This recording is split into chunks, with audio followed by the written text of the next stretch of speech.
e irmãs de caminhada, nós vamos trazer para vocês a Evangelho Terapia da Semana, nesse canal do Centro Cristão Espírita Zico Horta, aqui pela plataforma do YouTube.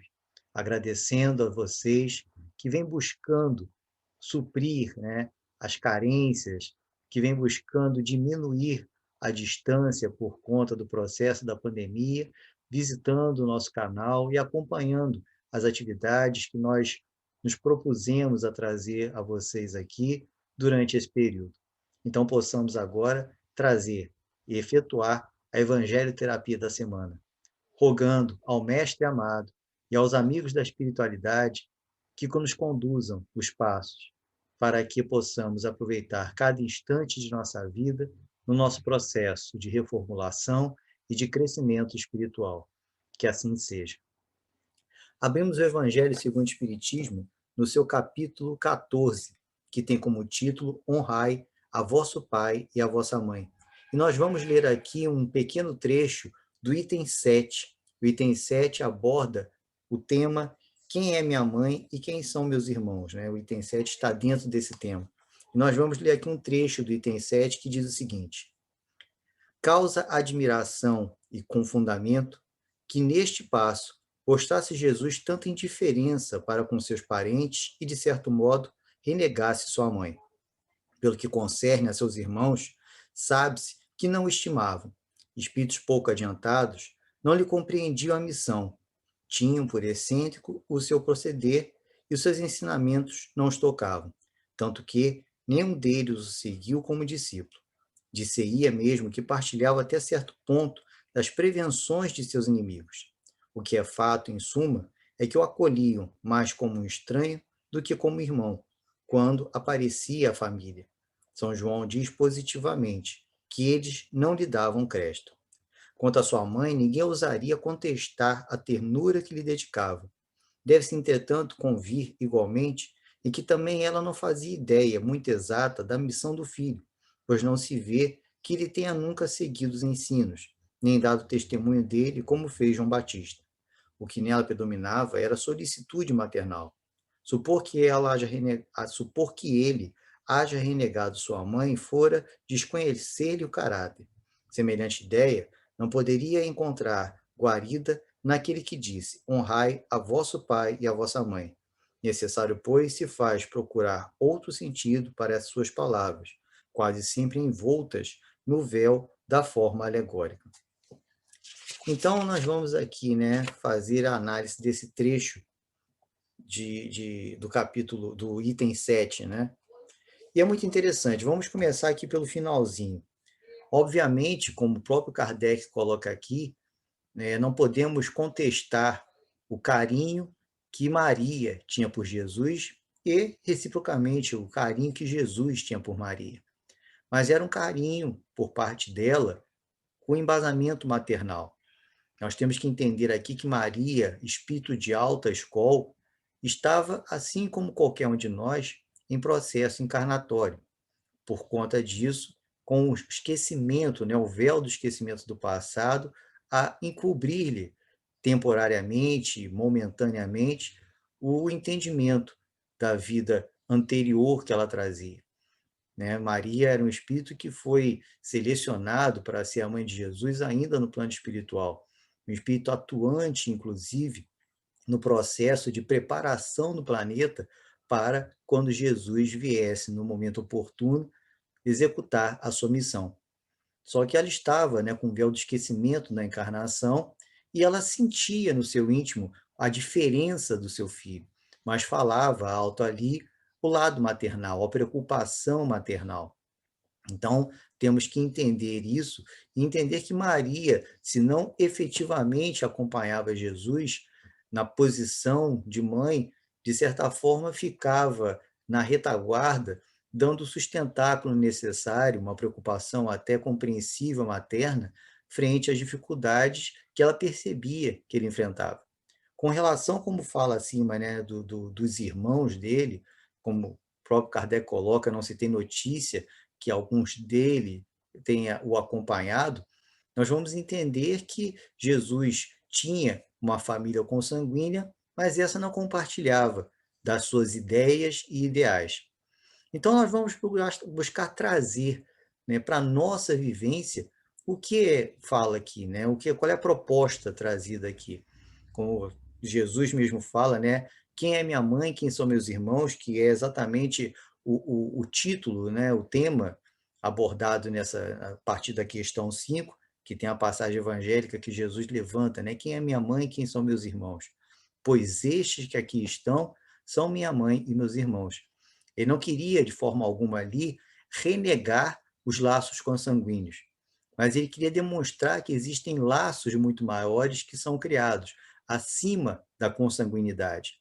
E no caso dele, nenhum dos seus familiares diretos compartilhava dele ali na sua missão, com exceção da sua mãe que o acompanhava, meio que, né, como eu dissemos, na retaguarda, até por conta das características da sociedade judaica, uma sociedade patriarcal, a importância da mãe é muito grande, mas no sustentáculo da família. Então, nós temos ali a família, né, a parentela consanguínea de Jesus, não demonstrando afinidade com os seus ideais. Então, nós vamos trazer isso para o dia a dia. Quantos de nós, independente do segmento religioso, não temos, às vezes, membros carinhosos, afetuosos, os quais estimamos, os quais amamos, nos acompanhando em nossa ideologia, seja ela religiosa, seja ela social? Quantos? Muitos. Quantos pais e mães criticam, às vezes, os filhos, seguidores do segmento católico, que optam pelo celibato, optam por se casar virgens. E, às vezes, por conta disso, são criticados pela própria família, são questionados, ridicularizados. Quantos de famílias, às vezes, né, do segmento protestante, que nós chamamos evangélicos, têm um contexto familiar totalmente diferente, oposto daquilo que ele está abraçando na sua ideologia, né, do segmento protestante, chamado evangélico? Quantos estão, às vezes, destoando do seu grupo familiar? Quantos espíritas sofrem por não terem, às vezes, aqueles laços afetivos mais carinhosos, mais singelos, que não os acompanham, né, nas atividades ou na frequência mesmo ao centro espírita, às vezes ridicularizam, às vezes menosprezam? Quantos sofrem isso? Quantos abraçam uma causa, às vezes, de defesa do meio ambiente e são ridicularizados pela própria família? Quantos abraçam uma causa em defesa a minorias, sejam elas étnicas, de gênero, e são, às vezes, ridicularizados por amigos, por parentes, familiares, questionados, menosprezados? Então, o que Jesus nos propõe aqui, que nós devemos parar para refletir, é que não devemos, obviamente, desmerecer estes laços consanguíneos. Não devemos desmerecer esses familiares. Obviamente, hoje, o Espiritismo nos traz o entendimento de que estamos unidos para reajustamento, para rearticulações, para buscarmos ter um ambiente equilibrado e fraterno nesse núcleo familiar. E se nós, independente do segmento religioso ou da ideia que tenhamos, temos uma compreensão um pouco mais aprofundada disso, cabe a nós o processo de modificação. Cabe a nós entendermos que temos que respeitar esses familiares e parentes, temos mesmo que buscar entendê-los nas suas necessidades e fazer a nossa parte. Quando Jesus fala, estes que aqui estão são minha mãe e meus irmãos, mostrando aqueles que estavam com ele naquele instante, ele mostra que às vezes nós criamos laços afetivos com outras pessoas, que não são muitas das vezes parentes ou familiares nossos. Não devemos, e torno a frisar aqui, menosprezar tais laços. Hoje o Espiritismo nos mostra isso. Por quê? Porque talvez nós que estejamos passando por uma situação semelhante a essa, né, nesse momento, talvez nós no passado, em uma encarnação anterior, nós talvez tenhamos ridicularizado, menosprezado, temos deixado de lado parentes, amigos, afetos que buscaram, em algum momento na nossa história espiritual, um outro caminho, uma reformulação, uma reconceituação da própria vida. E hoje nós passamos por essa situação. Então vamos respeitar aqueles que não compactuam conosco. Não vamos menosprezar os laços afetivos, mas vamos compreender que muitas das vezes, entre aqueles que compactuam conosco, mesmo ideal, seja ele religioso, social, qualquer que seja, criamos ali laços de afeto.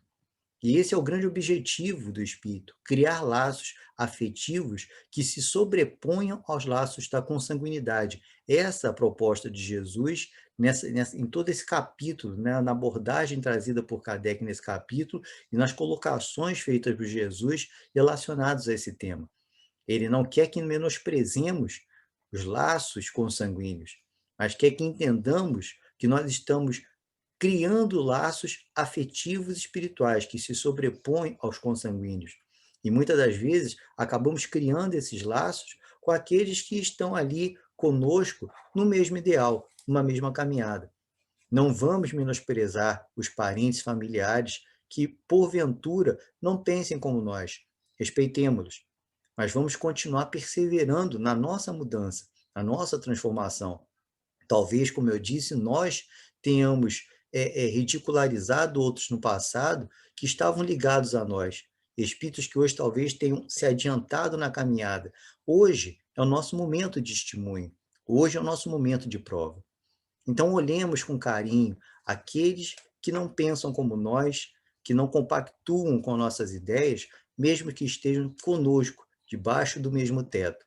Respeitemos-los e vamos nos modificar e, por meio da nossa modificação, mostrar efetivamente a estes que, de repente, nesse primeiro momento, nos ridicularizam, que nós estamos realmente buscando encontrar um novo caminho. A nossa postura até de respeitar e compreender aqueles que não entendem o nosso posicionamento é uma demonstração de mudança.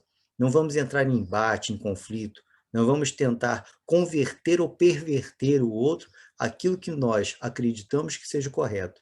Vamos fazer na nossa parte, vamos nos modificar e vamos, como é a proposta de Jesus, criar laços muito maiores do que o laço da consanguinidade, o laço afetivo, o laço sincero, o laço espiritual. E talvez nesse processo de reformulação, de entendimento, de criação de novos laços, nós venhamos até, em algum momento, fortalecer ou apertar, né, ainda mais os laços com os entes consanguíneos. Porque, às vezes, nós vemos casos de pessoas que acabam acompanhando, seja a Igreja Católica, seja ao segmento protestante evangélico, seja ao segmento espírita. Eu ia sozinho nesse culto religioso, qualquer que ele seja, e hoje alguém da minha família me acompanha, seja uma irmã, um pai, uma mãe, um primo. Isso é uma demonstração de quê? De que nós estamos criando um laço com aquele espírito, né, que começa a compactuar conosco de um mesmo ideal, mas mais do que isso, começa a compactuar conosco de uma ligação afetiva maior. Entendamos, então, a proposta de Jesus aqui. Não é menosprezar os laços consanguíneos, respeitar aqueles que talvez, dentro, como eu disse, do teto em que habitamos, não compactuam, não entendem, não aceitam, às vezes, até a nossa posição. Respeitemos-los e demonstremos a ele a nossa modificação. E talvez assim estejamos cativando esses espíritos a buscarem eles, né, também a sua modificação. O importante aqui é entendermos que, mais do que as ligações consanguíneas, estamos aqui prontos a criar laços espirituais. E quem sabe consigamos estreitar e criar esses laços espirituais com aqueles que estão conosco, mesmo dentro da mesma família, dentro do mesmo grupo parental. Obrigado, meus irmãos e irmãs, pela atenção de todos e muita paz.